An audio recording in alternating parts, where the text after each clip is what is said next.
Part 3 बहू। अभिजीत और साक्षी दोनों रसोई में नाश्ते और खाने की तैयारी में जुट गए। अभिजीत एक अच्छे पति की भांति साक्षी की मदद करवा रहे थे। साक्षी ने नाश्ता और खाना महिमा की पसंद का ही बनाया था। इधर विक्की कमरा बंद करके सो गया था। रसोई का काम पूरा करके वह दोनों जैसे ही बाहर आए, दरवाजे पर कार का हॉर्न बजा। अभिजीत और साक्षी एक दूसरे की ओर देखकर मुस्कुराए और दरवाजे की तरफ दौड़ पड़े। दरवाजे पर महिमा दोनों हाथ बांधे मुस्कुरा रही थी। महिमा को देख अभिजीत व साक्षी की आंखों में अनायास ही आंसू बहने लगे। महिमा दौड़कर अपने माँ बापा से लिपट गई। तीनों बहुत रोए। जाओ, मैं तुमसे बात नहीं करती। कोई बेटी अपने बाप से इतने दूर रहती है क्या? बाप की कोई फिक्र नहीं थी। वो अपनी बेटी के लिए कैसे तड़प रहा है, कैसे छोड़कर गई बिना कुछ कहे। इतने दिन सुध तक नहीं ली अपने माँ बाप की। कैसे जी रहे हैं, जिंदा भी है या? अभिजीत की बात को पूरा होने से पहले ही महिमा अपने पापा के होठों पर अपना हाथ रख देती है। आई एम सॉरी पापा। महिमा रोते हुए पापा को कसकर गले लगा लेती है। पापा, अब मैं आपसे कभी दूर नहीं रहूँगी। आप दोनों अब मेरे साथ रहेंगे। इस कलेश में आपको अब मैं नहीं रहने दे सकती। दुनिया भर की खुशियाँ मैं आपको दूंगी, मेरी झांसी की रानी। ये बड़ी बड़ी बातें तू बाद में करना, पहले अंदर तो चल, फ्रेश होकर आ, फिर हम तीनों साथ बैठकर नाश्ता करेंगे। हाँ चलो चलो। महिमा नहा धोकर आती है। तीनों नाश्ता करने बैठते हैं। अरे माँ, भाई भाभी कहाँ हैं? दिखाई नहीं दे रहे। तू उनको छोड़, नाश्ता कर। देख, तेरी पसंद का नाश्ता बनाया है मैंने। माँ बताओ तो सही, क्या बाहर घूमने चले गए हैं? महिमा की जिद करने पर साक्षी ने उसे सारी बात बता दी। महिमा थोड़ी देर तक सर पकड़कर बैठी रही। मैंने सोचा था ये सब सही हो जाएगा, यहाँ तो बात इतनी बढ़ गई। भाई इतना बदल जाएगा, मैंने ये नहीं सोचा था। भाभी को मैं बुरा नहीं मानती, तो हमारी फैमिली से नहीं है, लेकिन उनका हमसे जुड़ाव नहीं हो पाया। पर भाई तो बचपन से हमारा है, वो भी ऐसा हो जाएगा। दिस इज़ नॉट फेयर माँ बापा। तू टेंशन मत ले बेटा, सब ठीक हो जाएगा। वक्त है, गुजर जाएगा। एक दिन इनको एहसास होगा कि ये गलती कर रहे हैं तो हमारे ही बच्चे, और बच्चे गलतियाँ करते रहते हैं। तुम इस बात को ज़्यादा सीरियसली ले रही हो, तुम अभी बच्ची हो। अभिजीत ने बड़े प्यार से महिमा को समझाया। हाँ बेटा, तू जितना समझ रही है इतने भी बुरे नहीं हैं दोनों। विक्की तेरा भाई है, दुश्मन थोड़ी है। वो बुरा है या अच्छा है तो अपना ही। हाँ मामा पापा, आप दोनों ग्रेट हैं। आप दोनों का दिल कितना बड़ा है। सब ठीक हो जाएगा। और तीनों खुशी खुशी नाश्ता करने लगते हैं। वाह माँ, बहुत ही टेस्टी नाश्ता बनाया है आपने। बेटा, तेरी माँ तो हमेशा से ही टेस्टी ही बनाती है, साक्षी अभिजीत को चिढ़ाते हुए कहती है। अच्छा जी, सारा क्रेडिट आप ही ले लेंगी, मुझे भी थोड़ा क्रेडिट मिलना चाहिए ना। कितनी हेल्प करवाई है मैंने, बल्कि खाने और नाश्ते का मेन्यू मैंने ही सजेस्ट किया था तुम्हें। बर्तन धोने पर कोई खाना बनाने का क्रेडिट मांगता है क्या? तू ही बता। महिमा दोनों की मीठी नोकझोंक को एंजॉय कर रही थी। उसकी आंखें भीग गई थी खुशी से। तीनों बैठकर बातें कर रहे थे। इतने में कमरे से विक्की बाहर आया। महिमा को देखकर उसे बहुत खुशी हुई, पर खुशी और आंसुओं को दबाते हुए उसने कहा, अरे महिमा, तू कब आई? महिमा जाकर विक्की के गले लगी। बस अभी 1 घंटा पहले। आप सो रहे थे तो मैंने डिस्टर्ब नहीं किया। हाँ, वो रात को थोड़ा देर से सोया तो आँख ही नहीं खुली। कैसी है तू? ये मैं तो ठीक हूँ भैया, पर अपने आप क्या हाल बना रखा है, एकदम देवदास लग रहे हो। विक्की की दाढ़ी बड़ी हुई थी, वजन एकदम से कम हो चुका था, बाल बड़े हुए और बेतरतीब से, आंखें सूजी हुई और एकदम लाल थी। कुछ नहीं, छोड़ तू, मैं एकदम ठीक हूँ। विक्की अपने अंदर के गम को छिपाने की कोशिश कर रहा था। महिमा विक्की की ये हालत देखकर बहुत दुखी हुई। मन ही मन सोचने लगी, जो विक्की एकदम हीरो की तरह रहता था, जिसे सबसे पहले अपने माँ पापा की फिक्र रहती थी, जो माँ पापा के लिए मुझे भी डांट देता था, वो 1 साल पहले आई लड़की के लिए इतना बदल गया। और बता, तेरी पढ़ाई कैसी चल रही है? विक्की के पूछने पर महिमा सोच के दायरे से बाहर आई। फैशन वर्ल्ड कंपनी में जॉब लग गई है मेरी। ओ ग्रेट, ये खुशखबरी अब बता रही है। चल अब पार्टी दे। महिमा विक्की के चेहरे को पढ़ पा रही थी। बनावटी खुशी का आवरण ओढ़े विक्की महिमा को बधाई दे रहा था। हाँ भाई, पार्टी भी दूंगी। अब नए घर में शिफ्ट हो जाऊंगी। तुम यहाँ नहीं रहोगी? नहीं भाई, मुझे कंपनी की ओर से नया घर मिला है जो कंपनी ऑफिस के पास है, इसीलिए वहीं रहूंगी। आपने खाना खाया? नहीं, अभी तो उठा हूँ। बता, क्या नाश्ता भी नहीं किया? चलो आप फ्रेश हो जाओ, साथ में खाना खाएंगे। इतनी देर से चुप बैठे अभिजीत खाने की बात पर बोल पड़े। बेटा, मॉडर्न लोगों के लिए हमारे पास खाना नहीं है। उन्हें शायद हमारा सादा खाना पसंद ना आए, इसीलिए रहने दो। ऐसे लोगों को सिर्फ होटल का खाना पसंद आता है। तुम्हें भूख लगे तो बता देना, साथ में ही खाएंगे। इतना कहने के बाद अभिजीत उठकर कमरे में चले गए। साक्षी में भी दिल पर पत्थर रखा हुआ था। वो भी बिना बोले चुपचाप उठकर चली गई। महिमा और विकी एक दूसरे को देखते रहे। विकी अभिजीत और साक्षी के इस व्यवहार से महिमा के आगे असहज हो गया, इसीलिए वह भी कमरे में चला गया। भूख के मारे उसकी जान निकल रही थी, पर अपने अहंकार के कारण वो साक्षी से माफ़ी मांगकर खाना नहीं मांगना चाहता था। पर अभिजीत और साक्षी उसी दिन का इंतज़ार कर रहे थे कब उसका अहंकार टूटे और उनका बेटा उनके पास लौट आए। माँ पापा, अगले महीने हम नए घर में शिफ्ट हो जाएंगे, आप तैयारी कर लीजिए। बेटा, इस तरह इस घर को छोड़कर जाना ठीक नहीं है। ये घर मैंने मेहनत से बनवाया है, ऐसे कैसे छोड़ जाऊँ? पापा, मैं एक शब्द नहीं सुनूंगी। आप दोनों यहाँ नहीं रहेंगे। बस ये मेरा अंतिम ऑर्डर है आप दोनों के लिए। महिमा दोनों को आदेश स्वरूप कह रही थी। अभिजीत और साक्षी गहरी सोच में डूब गए थे। अगले 10 दिन महिमा अपने मम्मी पापा के साथ रही। इस दौरान विक्की अपनी माँ के पास खाना नहीं खाता था, पर महिमा उसे चुपके से खाना और नाश्ता खिला देती थी। पर दोनों की आपस में बहुत कम बात होती थी। विक्की एकदम अकेला पड़ चुका था। बोलने के लिए ना उसके पास सौम्या थी, ना माँ बाप और ना बहन। विक्की धीरे धीरे अवसाद में आ रहा था। महिमा की कंपनी में ज्वाइनिंग आ चुकी थी। अब वह पीछे पड़ चुकी थी अपने मम्मी पापा को साथ ले जाने के लिए। काफ़ी मनाने के बाद अभिजीत ने कुछ सोच विचार किया और तैयार हो गए महिमा के साथ जाने के लिए। विक्की को पता चल चुका था कि अब मम्मी पापा भी महिमा के साथ जा रहे हैं। उसका दिल बैठा जा रहा था, पर पता नहीं क्यों काफ़ी दिन हो गए माँ पापा से बात किए, पर फिर भी उसका दिल इतना क्यों घबरा रहा है उनके जाने से। गाड़ी आ चुकी थी दरवाजे पर। महिमा, साक्षी और अभिजीत सुबह से ही सामान पैक करने में लगे हुए थे। विकी बेचैन सा कभी बाहर जाता तो कभी अंदर जाता। उसका दिल तो चाह रहा था कि रोक लूं माँ पापा को हक से, पर दिमाग साथ नहीं दे रहा था। उसका अहंकार सामने आ रहा था। दोपहर 1 बजे तक सारा सामान पैक कर गाड़ी में रखवा दिया था।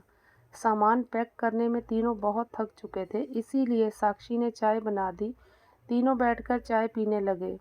विक्की आधा दरवाज़ा खोलकर तीनों को देख रहा था। आंखों में आंसू भरे हुए थे, गला भर चुका था। कुछ कहना चाह रहा था, पर हिम्मत नहीं हो रही थी। थोड़ी देर में चाय खत्म कर तीनों गाड़ी में बैठ गए। अंतिम बार घर की ओर देखा। अभिजीत और साक्षी की निगाहें विक्की को ढूंढ रही थी। विक्की खिड़की से तीनों को जाते हुए देख रहा था। अब आंसू रुके नहीं, वहीं बैठकर फूट फूट कर रोने लगा। जाकर अपने कमरे में सो गया और शाम तक सोता ही रहा। उठा तो बहुत जोर से भूख लगी। किचन में गया ये सोचकर कि कुछ तो होगा, पर वहाँ देखा तो उसके लिए खाना रखा था। जल्दी से प्लेट में खाना परोसा और खाया। पहले ही कौर में उसे पता चल गया कि ये मम्मी ने उसके लिए रखा है। आंखों से आंसू बह रहे थे। इधर अभिजीत, साक्षी और महिमा नए घर में पहुंच गए थे। साक्षी तो इस बात से दुखी थी कि विकी एक बार भी नहीं आया उन्हें रोकने के लिए, गलती माफ़ करने के लिए, उन्हें प्यार से गले लगाने के लिए। अभिजीत और महिमा उसे बस यही समझा रहे थे, अब विक्की और सौम्या को भूल जाओ तो ये भूल जाए कि उन्हें एक बेटा भी है। महिमा का नया घर बहुत ही सुंदर और बड़ा था। तीनों उस घर से बस ज़रूरत का सामान लाए थे, तो सामान घर में रखने में उन्हें ज़्यादा परेशानी नहीं हुई थी। सामान रखने के बाद तीनों नहा धोकर फ्रेश हुए। रात के 8 बज चुके थे। आज पहला दिन था, इसीलिए नौकर काम पर नहीं आए थे। आज का खाना उन्हें खुद ही बनाना था। महिमा ने खाना होटल से मंगवाने के लिए कहा, पर साक्षी ने कहा वह खुद खाना बनाएगी। साक्षी और महिमा पहले तो राशन का सामान खरीद कर लाई, फिर तीनों के लिए खाना तैयार किया। तीनों खाना खाकर बातें करने लगे। महिमा तो बहुत खुश थी, पर अभिजीत और साक्षी का चेहरा उदास था। महिमा ने जब उनसे पूछा तो वे बोले, उन्हें अपने खून पसीने की कमाई से बनाए घर की याद आ रही है। बिना किसी पड़ोसी से मिले उनसे विदा लिए बगैर आना अच्छा नहीं लगा। महिमा ने उन्हें बहुत समझाया, तब जाकर वह थोड़े खुश हुए। अकेला पड़ चुका हूँ, अब मैं तुम्हारे बिना वापस लौट आऊँ ना। मैं वापस तब आऊँगी जब तुम्हें मेरी कद्र होगी। मुझे तुम्हारी कद्र है, कल भी थी और हमेशा रहेगी। बस तुम वापस आ जाओ। ठीक है, पर एक शर्त है।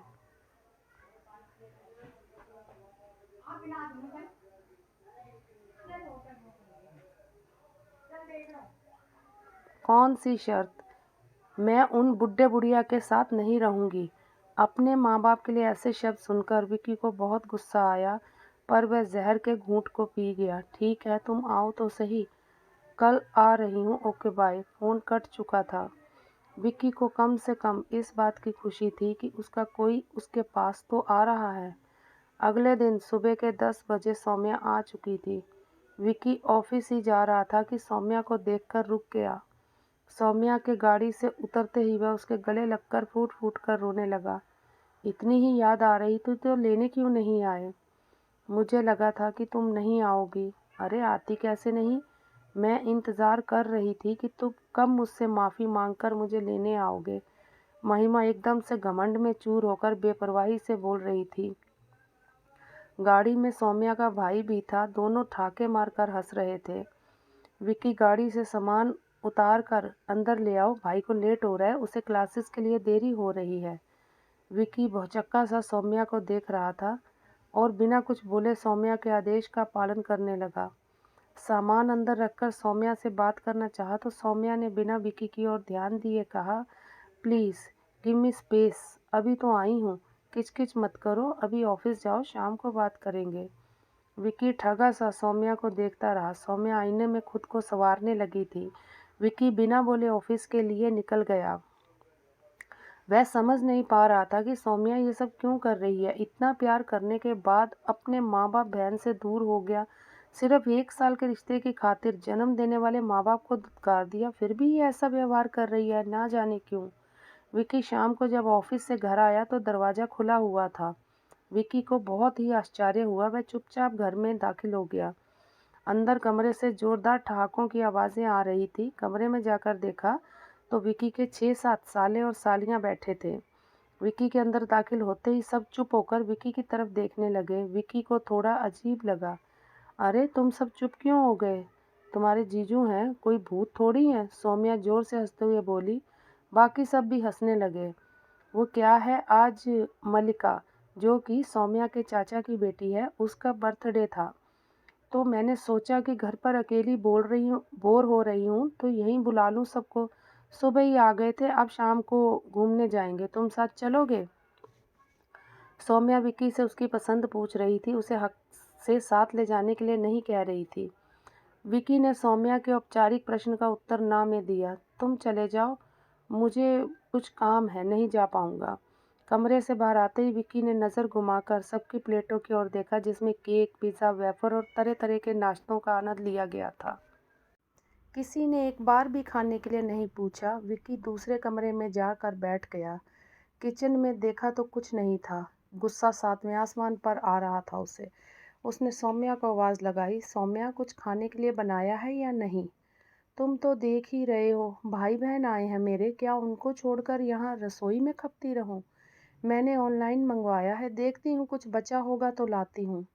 विक्की का गुस्सा फट पड़ा। तुम्हें बिल्कुल भी केयर नहीं है मेरी।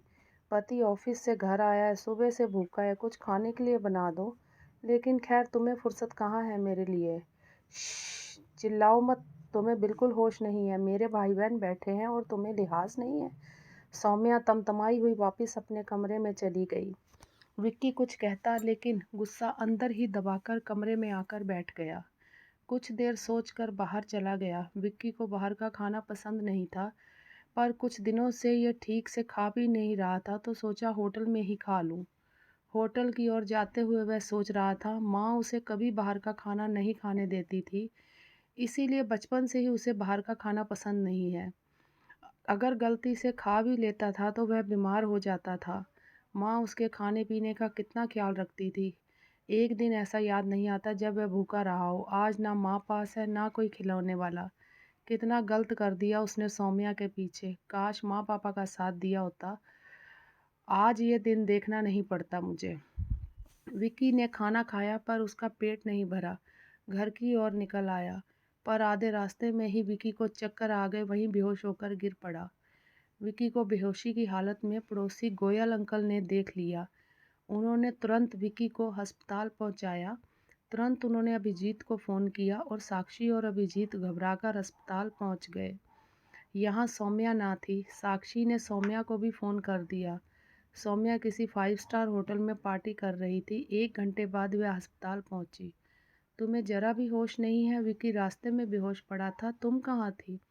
देखो मम्मी जी, मैं कोई ज्योतिषी नहीं हूँ जो विक्की कब क्या कर रहा है उसका ध्यान रखूँ।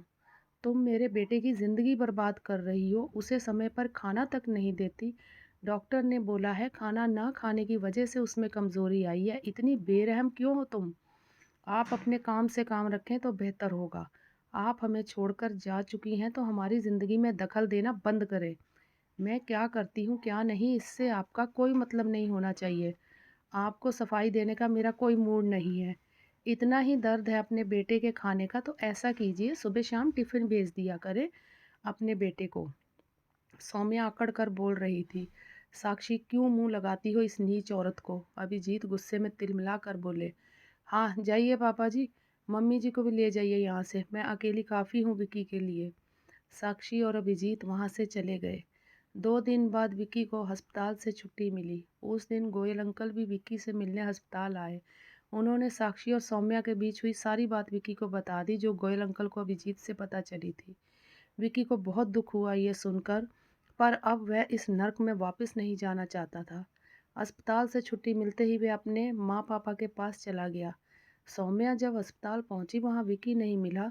थोड़ा ढूंढने के बाद उसने विक्की को फ़ोन लगाया तो फ़ोन स्विच ऑफ था और वह घर आ गई। उसे समझ नहीं आ रहा था कि विक्की गया तो गया कहाँ। कहीं अपने माता पिता के पास तो नहीं चला गया? नहीं, वहाँ नहीं जा सकता। उनसे तो विक्की की बनती ही नहीं, वहाँ क्यों जाएगा? पर सच में अगर वहाँ चला गया तो मेरा क्या होगा? घर खर्च के पैसे कहाँ से लाऊंगी? अब तो पापा भी वहाँ रहने नहीं देंगे। पिछली बार ही माँ ने बहाना बनाकर इतने दिनों तक मुझे रुकने दिया। अब पापा को शक हो जाएगा। अगर उनको पता चला कि मैंने यहाँ क्या कर रखा है तो मैं तो जान से ही मारी जाऊंगी। हे भगवान, अब मैं क्या करूंगी? सौम्या को चिंता होने लगी। अगर विक्की अपने माँ बाप के पास चला गया तो उसका क्या होगा? वह विक्की को फ़ोन पर फ़ोन किया जा रही थी, पर विक्की का फ़ोन स्विच ऑफ था। सौम्या की चिंता बढ़ती ही जा रही थी। उधर विक्की पहुंच गया था अपने माँ पापा के नए घर। बेल बजी। साक्षी, जरा देखो तो दरवाजे पर कौन है? आपकी आदत गई नहीं क्या जी? घर में 3-4 नौकर होते हुए भी मुझे ही दरवाज़ा खोलने का हुक्म दे रहे हो। नौकर है उनसे कहो। हा हा हा, चिढ़ गई? हाँ उड़ा लो खिल्ली। मेरी बेटी ऑफिस गई हुई है, नहीं तो बताती तुम्हें कैसे मजाक उड़ाते हैं। अरे दरवाज़ा तो खोलो, कौन है? सारे नौकर कहाँ चले गए? आप परेशान क्यों होते हो? कृष्णा गया है दरवाज़ा खोलने। कौन हो भैया, किससे मिलना है? जी वो मैं अभिजीत जी का बेटा हूँ। अरे छोटे मालिक, मैं साहब को बुलाकर लाता हूँ। साहब, बाहर छोटे मालिक आए हैं। छोटे मालिक? अभिजीत प्रश्नवाचक नज़रों से नौकर कृष्णा को देखने लगे। हाँ साहब, बाहर जो सज्जन है वो खुद को आपका बेटा बता रहे हैं। मरीज की ड्रेस पहनी हुई है, दाढ़ी बड़ी हुई है और बहुत ही बीमार लग रहे हैं। अभिजीत और साक्षी एक दूसरे की तरफ देखने लगे और अचानक दोनों दरवाजे की ओर भागे। विक्की बीमार हालत में खड़ा था। अस्पताल के मरीज की ड्रेस पहने हुए, आंखें छोटी छोटी हो गई थी, शरीर कमज़ोर और दाढ़ी बड़ी हुई थी। सामने यूं खड़ा था जैसे लगा अभी गिरने वाला हो। अपने माँ पापा को सामने देखकर रोने लगा। लगभग गिरने ही वाला था कि अभिजीत ने बाहों में कसकर पकड़ लिया। नहीं बेटा नहीं, अब तू अपने माँ बाप के पास आ गया है, तुझे गिरने नहीं देंगे। तीनों वहीं दरवाजे पर खड़े खड़े रोने लगे। विक्की अपनी माँ के आंचल में छुपकर बच्चों जैसे रोने लगा। माँ पापा मुझे माफ़ कर दो, भटक गया था, मैं बहक गया था, उसकी बातों में आ गया, नहीं समझ पाया कि कौन गलत है। म- मैं समझ नहीं पाया, मुझे माफ़ कर दो। अरे भाई अंदर तो चलो पहले, अभिजीत ने कहा। तीनों अंदर बैठक में आ गए। साक्षी उसकी आंखों से आंसू साफ करते हुए, नहीं बेटा नहीं रोते। तेरे माँ बाप तेरे लिए वहीं खड़े हैं हमेशा। बच्चे रास्ते भटकते हैं और उन्हें एहसास होता है अपनी गलतियों को तो वे वापस अपने माँ बाप के पास ही आते हैं। माँ-बाप ये जानते हैं, वे अपने बच्चों से नाराज़ नहीं होते कभी। तुम तो मेरे जिगर के टुकड़े हो। तुम्हें सिर्फ़ सही रास्ता दिखाने के लिए हम दोनों ने फ़ैसला किया था तुम्हें खाना ना देने का। पर मुझे नहीं पता था इसका अंजाम इतना भयानक होगा कि मेरा बच्चा अस्पताल पहुँच जाएगा। भगवान से किस मुँह से क्षमा माँगूँ? माँ, आप अपने आप को इतना मत कोसो। आपने जो भी किया ठीक किया, वरना आज मैं सही रास्ते पर ना आता। मैं समझ ही नहीं पाता आप दोनों की अहमियत। मैं उस नर्क में वापस नहीं जाऊँगा, उस औरत को तलाक दे दूँगा। जिस औरत ने मेरी और मेरे परिवार की खुशियाँ छीन ली, ऐसी औरत की शक्ल भी मैं नहीं देखना चाहता। विकी गुस्से में बोले जा रहा था। विकी बेटा जज़्बाती मत बनो, जैसे तुम सही रास्ते पर आ गए हो, एक दिन सौम्या भी आ जाएगी। तलाक बहुत बड़ा फ़ैसला है, तुम खुद के बारे में नहीं, सौम्या और उसके परिवार वालों के बारे में सोचो। उनकी ज़िंदगी ख़राब मत करो। सौम्या के बहन-भाइयों की सोचो, उसके माता-पिता की सोचो। उसके पिता कितने सज्जन इंसान हैं, रोज़ फ़ोन पर हाल-चाल पूछते रहते हैं। अरे! उन्हें तो मालूम तक नहीं इस घर में क्या हो रहा है। देखो बेटा, मेरा मानना है तुम अच्छे से सोचो और फ़ैसला करो। कितनी ज़िंदगियाँ जुड़ी हैं तुम दोनों से, सबके बारे में सोचकर फ़ैसला लो। हाँ पापा, आप सही कह रहे हैं। वो सब छोड़ो, पहले तू आराम कर, अस्पताल से आया है अभी, फिर इतना तनाव नहीं ले। मैं तेरे लिए तेरी पसंद का खाना बनाती हूँ अपने हाथों से, खाना खाकर दवाई खा और सो जा। शाम को तेरी बहन को आने दे, फिर बात करते हैं। हाँ, तुम जल्दी से खाना बना लो ताकि ये दवाई लेकर आराम कर सके। साक्षी ने विकी को खाना खिलाकर दवाई दी और सुला दिया। दोनों अब गहरी सोच में डूब गए थे कि आगे क्या किया जाए। वह दोनों खुश भी थे कि उनका बेटा वापस आ गया, बस इंतज़ार था तो इस बात का कि उनकी बहू भी लौट आए सही रास्ते पर। शाम को महिमा भी घर आ गई। विक्की, अभिजीत और साक्षी तीनों बैठकर चाय पी रहे थे। महिमा विक्की को देखकर अवाक खड़ी रह गई। विक्की उठकर महिमा के पास गया और उसे कसकर गले लगाकर रो पड़ा। महिमा भी रोने लगी। दोनों के इस प्यार को देखकर उनकी माँ पापा दोनों की आंखें भीग गई। भैया आप लौट आए, मुझे तो यकीन ही नहीं हो रहा। हाँ मन्नू, तेरा भाई लौट आया, देख ले अपनी बहन और माँ पापा के पास। तुझे मज़े में कैसे छोड़ सकता हूँ, तुझे परेशान करने ही तो आया हूँ। बहुत दिन हो गए, मस्त मज़े कर रही है। तेरी चोटी कोई नहीं खींच रहा, तेरी टांग की कोई खिंचाई नहीं कर रहा, तुझे माँ पापा से डांट नहीं पड़वा रहा, इसीलिए शेर बनी घूम रही है। अब मैं आ गया हूँ तो तुझे सारा दिन परेशान करूँगा। महिमा फिर विक्की के गले लगकर रो पड़ी। अभिजीत और साक्षी भाई बहन का प्यार देख रहे थे। पापा, अब मन्नू की शादी कर देते हैं, देखो कितनी बड़ी हो गई, इतनी बड़ी कि माँ पापा को भी मुझसे छीन कर ले आई। महिमा आंसू पोंछते हुए अपने कान पकड़कर विकी से सॉरी बोलने लगी। पगली, सच में अब समझदार हो गई हो, इतनी तरक्की कर ली है कि तेरा भाई भी पनाह लेने आ गया तेरे घर। भैया खबरदार जो फिर से तेरा घर कहा, ये घर आपका है, माँ पापा का है, मैं कौन होती हूँ पनाह देने वाली। मेरे दोनों बच्चे अब बड़े और समझदार हो गए, इससे बड़ी और खुशी की बात क्या होगी मेरे लिए। अभिजीत खुशी से बोल पड़े। चारों बहुत खुश थे। चलो पापा, आज तो पार्टी हो जाए, होटल चले। अरे पगली, तुम जानती हो मैं बाहर का नहीं खाता, मेरे लिए तो पार्टी मेरी माँ के हाथ का बना ही खाना है। माँ आज कुछ मीठा हो जाए। तुम लोग बैठो, मैं अभी खाना बनाकर लाई। साक्षी खाना बनाने चली गई। बैठक हॉल ठहाकों से गूंज रहा था। साक्षी खाना बना लाई, सर्व भी कर दिया। चलो सब आ जाओ, खाना ठंडा हो रहा है। सब मिलकर खाना खाने लगे। एक साथ बैठकर आज बहुत दिनों बाद माँ के हाथ का बना खाना खा रहा हूँ। ऐसा लग रहा है जैसे कुछ हुआ ही नहीं हो, जैसे सब पहले ही ठीक है। आज बहुत दिनों बाद खुशी मिली है और ऊपर से ये खाना इतना स्वादिष्ट बना है कि तारीफ के लिए शब्द कम पड़ रहे हैं। साक्षी ने विक्की का हाथ पकड़ा। बेटा तू खुश है, इससे ज़्यादा हमें क्या चाहिए। अब रोज़ तुझे ऐसे ही स्वादिष्ट खाना खिलाया करूँगी। चलो इस बहाने हमें भी स्वादिष्ट खाना मिल जाया करेगा। महिमा ने हंसते हुए माहौल को हल्का करने के लिए कहा। इधर सौम्या की हालत दिन प्रतिदिन खराब हो रही थी। रोज रोज बाहर का खाना खाने से उसका स्वास्थ्य भी खराब हो रहा था। पर आज उसने खुद के लिए खाना बनाया, एक निवाला भी गले से नहीं उतर रहा था। कैसे जैसे उसने खाना खाया, उसे विकी की याद सता रही थी। अकेले उस घर में उसका दम घुट रहा था। वह ना तो अपने घर जा सकती थी, ना ही अपने मायके। रात दिन बस रोती रहती। अपनी माँ से बात करने के लिए फ़ोन लगाती तो माँ फ़ोन ही नहीं उठाती या फ़ोन काट देती थी। क्योंकि उसकी माँ को एहसास हो चुका था कि उसने अपनी बेटी की बसी-बसाई हँसती-खेलती गृहस्थी को बर्बाद कर दिया है। अब अगर सौम्या के पिता को ये बात पता चली तो वह सौम्या की माँ को मार ही देंगे। सौम्या को समझ नहीं आ रहा था कि माँ उसका फ़ोन क्यों नहीं उठा रही है। उसने अपने भाई कुणाल को फ़ोन किया तो उसने भी सौम्या से ठीक से बात नहीं की। सौम्या एकदम अलग पड़ चुकी थी। कई बार आत्महत्या करने का विचार भी दिमाग में आया, पर इतनी हिम्मत नहीं हुई कि वह आत्महत्या कर सके। उसे एहसास हो गया था कि उसने विकी के साथ कितना बुरा किया है। अगर विकी की जगह वह होती तो कब का उसे छोड़ चुकी होती। पर विकी उसके हर गलत में उसका साथ देता रहा, उसके जुल्म सहता रहा। विक्की को कभी उसने प्यार से खाना बना के नहीं खिलाया। वह बेचारा भूखा प्यासा रहता था पर फिर भी मेरे साथ निभाने के लिए तैयार था। पर मैं इतनी खराब थी कि उसे कभी समझ ही नहीं पाई। हमेशा अपना सोचा, अपने मन की करी। हमेशा अपनी माँ की सुनी जो आज मेरा फ़ोन तक नहीं उठा रही। अब मैं कहीं की नहीं रही, ना मायके की ना विक्की की। मम्मी जी, पापा जी के साथ भी तो बहुत बुरा किया उसने। कभी उन्हें अपना नहीं माना, हमेशा तौहीन ही की उनकी। पापा जी तो मुझे अपनी बेटी से भी बढ़कर मानते थे और उनके लिए खाने-पीने, पहनने में कोई कमी नहीं आने देते थे। मम्मी जी को भी डाँट दिया करते थे मेरे लिए। मम्मी जी भी तो मुझे बहुत प्यार करती थी, बिल्कुल महिमा दीदी की तरह। पर मैंने उन्हें क्या दिया? बस नफ़रत। ओह! मैंने ये क्या कर दिया? खेलती ज़िंदगी को अपने ही हाथों से बर्बाद कर डाला। खुशियाँ ढूँढने चली थी, पर इतना नहीं पता था कि मैं खुशियों को ही बर्बाद कर रही हूँ। ये क्या किया मैंने? अब किस मुँह से उनसे माफ़ी माँगूँ? वह लोग मुझे माफ़ करेंगे भी या नहीं, शायद नहीं करेंगे। इधर विक्की अपने परिवार के साथ बहुत खुश था। सबने मिलकर सप्ताह में पिकनिक प्लान बनाया।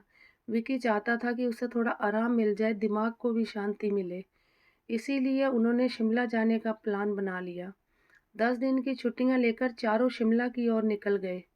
वहां चारों ने जमकर मजे किए। विकी अपने सारे दुख दर्द शिमला में जाकर भूल गया। उसे इतना सुकून और शांति बहुत समय बाद नसीब हुई थी। अभिजीत, साक्षी और महिमा भी विकी को देखकर बहुत खुश थे। इधर सौम्या की तबीयत बहुत खराब हो चुकी थी। उसने विक्की को, अभिजीत और महिमा को बहुत फ़ोन किए, पर सभी अपने-अपने फ़ोन घर पर ही छोड़ गए थे ताकि वहाँ कोई परेशान ना करे। परेशान होकर सौम्या अपने पड़ोस की सीमा आंटी को बुला लाई। सीमा आंटी उसे अपने बेटे के साथ अस्पताल लेकर गईं। डॉक्टर ने जांच की तो पता चला सौम्या माँ बनने वाली है। 2 महीने हो गए हैं, पर उसका शरीर बहुत कमज़ोर है। जंक फूड खाने की वजह से उसकी ऐसी हालत हुई है। डॉक्टर ने सीमा से कहा वह अपने ससुराल वालों को बुलाए ताकि डॉक्टर ट्रीटमेंट शुरू करें, वरना बच्चा गिर सकता है। सीमा ने जब सौम्या से उसके सास-ससुर और पति के बारे में पूछा तो सौम्या ने बहाना बना दिया कि वह किसी रिश्तेदार के यहाँ गए हैं। पर सीमा सब जानती थी, उसने अनजान बनने का नाटक किया और एक अच्छे पड़ोसी होने का सबूत देते हुए उसके इलाज का खर्च उठाया। डॉक्टर ने इलाज शुरू किया और 3-4 दिन में ही वह सब ठीक हो गई। सीमा ने सौम्या का इस दौरान पूरा ख्याल रखा, उसके खाने-पीने में कोई कमी नहीं आने दी। सीमा साक्षी की अच्छी सहेली और पड़ोसी थी। साक्षी भी बुरे वक़्त में सीमा का साथ दिया करती थी। बस इसी कारण उसने दोस्ती निभाई और उसकी बहू का पूरा ख्याल रखा। अस्पताल से डिस्चार्ज होकर सौम्या जब घर आई तो सीमा ने ज़बरदस्ती उसे अपने घर पर रख लिया ताकि वह उसका पूरा ध्यान रख सके। सीमा के बेटे-बहू भी बहुत अच्छे थे। वह भी सौम्या को घर में रखने के लिए तैयार हो गए। सीमा की बहू सौम्या का बहुत ख्याल रखती थी क्योंकि उसे याद था कैसे साक्षी आंटी ने उन लोगों का साथ दिया था जब उनके पास ज़हर खाने तक के पैसे नहीं थे। उनका बेटा 1 महीने का था, पति की नौकरी चली गई थी और ससुर की पेंशन भी नहीं मिल पा रही थी। साक्षी आंटी ने अपने खाते से 50,000 रुपए दिए और अभिजीत अंकल को कहकर पति को नौकरी दिलवाई। उनके एहसान मैं नहीं भूल सकती, उन्होंने जो किया उसके सामने इतना तो कुछ भी नहीं है। सीमा आंटी अपनी बहू की बातों से सहमत थी। अब सब सौम्या का बहुत ख्याल रख रहे थे। सौम्या शर्मिंदा थी अपने किए पर, कैसे उसने देवी जैसी सास को दुत्कार दिया। आज उसी की वजह से वह और उसका बच्चा बच पाए हैं, दूसरे भी उनकी कदर करते हैं और वो। पर मैं किस मुँह से माफ़ी माँगूँ मम्मी जी से, वो मुझे देखना तक पसंद नहीं करेंगी। मैंने उनकी कई दफ़ा बेइज़्ज़ती की है, अब उनके सामने कौन-सा मुँह लेकर जाऊँ? कैसे कहूँ कि मुझे माफ़ कर दीजिए, क्या वो मुझे माफ़ करेंगी? कभी नहीं, वह मुझे कभी माफ़ नहीं करेंगी। ओफ़्फ़ो! अब मैं क्या करूँ? मैं कहीं की नहीं रही, यहाँ भी कितने दिन रह लूँगी, ये लोग मुझे कितने दिन रखेंगे अपने पास? किसी पर बोझ रख बनकर नहीं रह सकती, ऊपर से दवाइयाँ, रहना, खाना का सबका खर्चा अलग। सौम्या को चिंता हो रही थी, उसे समझ नहीं आ रहा था कि क्या करूँ? तभी कमरे में सीमा आंटी की बहू रिया आ गई। अरे सौम्या, क्या हुआ? इतनी गहराई से कहाँ डूबी हुई हो? कुछ नहीं, कुछ भी तो नहीं, सोच रही हूँ दीदी, बस अकेली बैठी थी तो बोर हो रही थी। इतना हकला क्यों रही हो फिर? कह रही हूँ कुछ नहीं, अच्छा झूठ बोल लेती हो, इतना अनुभव तो हमें भी है, कोई हकलाए तो वह कुछ ना कुछ छुपा रहा होता है, अब बता भी दो, क्या हमें अपना दोस्त नहीं समझती? ऐसा कुछ नहीं है दीदी, आप तो एक हमदर्द हैं, दोस्त हैं, आपसे क्या छुपाऊंगी? तो फिर बताओ क्या बात है जिसने तुम्हें परेशान किया हुआ है? दीदी और सौम्या रो फूट फूट कर रोने लगी। अरे अरे सौम्या, क्यों रो रही हो? रिया ने सौम्या को गले लगा लिया। मत रो, बताओ क्या हुआ है? मैं तुम्हारी दोस्त हूँ ना, अपना समझती हो ना, अपना दिल हल्का कर लो। और ये तनाव और रोना अब तुम्हारे और बच्चे के स्वास्थ्य के लिए ठीक नहीं है। हमेशा हंसती मुस्कुराती खुश रहा करो, खाना पीना और खुश रहना ये अपना नियम बना लो। दीदी बहुत दिनों बाद किसी ने प्यार से गले लगाया है, आज तो जी भर के रोने को दिल कर रहा है ताकि दिल हल्का हो जाए। नहीं, मैं तुम्हें नहीं रोने दूंगी, तुम हंसती हुई बहुत खूबसूरत लगती हो, इसीलिए मुस्कुराओ। सौम्या मुस्कुरा दी। ये हुई ना बात, अब बोलो क्या हुआ? दीदी समझ में नहीं आ रहा कहाँ से शुरू करूँ, अपनी ज़िंदगी को बर्बाद करना मैंने कब से शुरू किया था? अरे ऐसे क्यों कह रही हो, ऐसा नहीं बोलते। दीदी सच ही तो बोल रही हूँ, आज मेरे ही बुरे कर्मों का नतीजा है जो मैं आज अपने परिवार से दूर हूँ। आज मैंने अपने ही अच्छे खासे परिवार को खो दिया। शक तो मुझे भी हुआ था। मैंने मम्मी से भी पूछा पर उन्होंने कुछ बताया नहीं। दीदी मैं इतनी बुरी हूँ कि अगर आप सुनोगी तो बात करना तो दूर, मेरे पास बैठोगी भी नहीं। ऐसा नहीं कहते। जब मेरी शादी होकर आई थी मैं तब से उस परिवार को तबाह करने में लगी हुई थी। विक्की को अपने माँ-बाप से अलग किया, घर में अपनी मर्ज़ी के कपड़े पहने, सास-ससुर का लिहाज़ नहीं किया।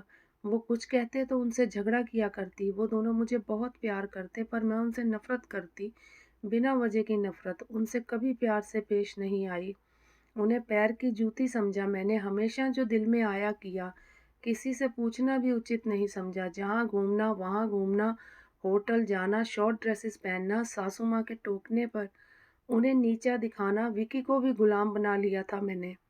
यूं भी मेरे इशारों पर नाचने लगा था वो। मेरे हर हुक्म का पालन बिना कुछ बोले करता ताकि मैं खुश रह सकूं। अपने माँ बाप से लड़ता था मेरे लिए। जो अपने माँ बाप का लाडला था, आज वो मेरे लिए उनके खिलाफ था। सब मेरी खुशियों के लिए चुपचाप मेरे अत्याचार सह रहे थे। फिर जब अति हुई तो मम्मी पापा घर छोड़कर चले गए। विक्की को मैंने अपने हाथ से बनाकर नहीं खिलाया। खुद को भूख लगती तो मंगवा लेती, कभी उसकी फ़िक्र नहीं की, उससे बाहर का खाना हज़म नहीं होता। पर मेरे लिए मेरा आराम प्यारा था, पति खाने के लिए तड़पता रहा पर मेरा दिल नहीं पसीजा। उसकी भूख से हालत गंभीर हो गई थी, शरीर कमज़ोर पड़ चुका था। कई दिनों तक उसने कुछ खाया पिया नहीं था और एक दिन खाने की तलाश में जब वो बाहर गया तो बेहोश हो गया। भला हो उन अंकल का जिनकी वजह से वह बच पाए, वरना वो सोच के ही मेरी रूह कांप जाती है। जो मेरी खुशी के लिए किसी से भी लड़ जाया करता था, आज उसे मैंने मरने के लिए छोड़ दिया। इतने से भी मेरा दिल नहीं भरा। अस्पताल में मैंने सास-ससुर की बहुत ज़्यादा बेइज़्ज़ती की। बस इन्हीं कर्मों का फल है कि दीदी मैं अकेली पड़ चुकी हूँ, मेरा परिवार मुझसे अलग हो गया है। विक्की ने मुझे अकेला छोड़ दिया और तो और माँ मुझे उल्टी-पट्टी पढ़ाती थी, उसने भी मुँह मोड़ लिया। ये कहकर सौम्या रोने लगी। रिया कुछ शांत रही, उसे समझ नहीं आ रहा था कि क्या बोले। सौम्या क्या बोलूँ समझ नहीं आ रही। तुम्हें बुरा बताऊँ या तुम्हारी किस्मत को? दीदी आप ही मुझे कोई रास्ता सुझाओ ना, मेरी तो बुद्धि ने काम करना बंद कर दिया है। एक लड़की का जीवन बहुत संघर्षों से भरा होता है, जिसमें उसका साथ देता है सिर्फ़ उसका परिवार। जब जन्म होता है तो माता-पिता और भाई उसके ढाल होते हैं, तो उसे हर बुराई और मुसीबत से बचाते हैं, उसे प्यार देकर उसे खुश रखते हैं। जब वो बड़ी होती है तो कोशिश करते हैं कि उनकी बेटी को सास-ससुर के रूप में उन्हीं के जैसे माँ-बाप मिलें, पति जो उसके सुख दुख विपदाओं मुसीबत में ढाल बनकर खड़ा रहे। इतना ही नहीं, उसे दुनिया भर का प्यार दे, जिसके आगोश में वो एकदम सुरक्षित महसूस करे। सास ससुर में वो माँ बाप का चेहरा देखे, सबके साथ प्यार से जीवन की कठिनाइयों को आसानी से पार कर जाए। तुम्हें वो सब मिला भी, माँ बाप से भी ज्यादा प्यार करने वाले सास ससुर, पति जो सारे जहां का प्यार तुम पर उड़ेलना चाहता था। तुम्हें खुश रखना ही अपना फर्ज समझता था, जो तुम्हारे लिए दुनिया से लड़ जाने का जज्बा रखता था, पर तुमने सब खो दिया। एक लड़की का भी अपने परिवार के प्रति कुछ फर्ज और जिम्मेदारियां बनती हैं। आओ मैं तुम्हें समझाती हूँ। आगे क्या हुआ जानने के लिए हमारे चैनल को ज़रूर सब्सक्राइब करें।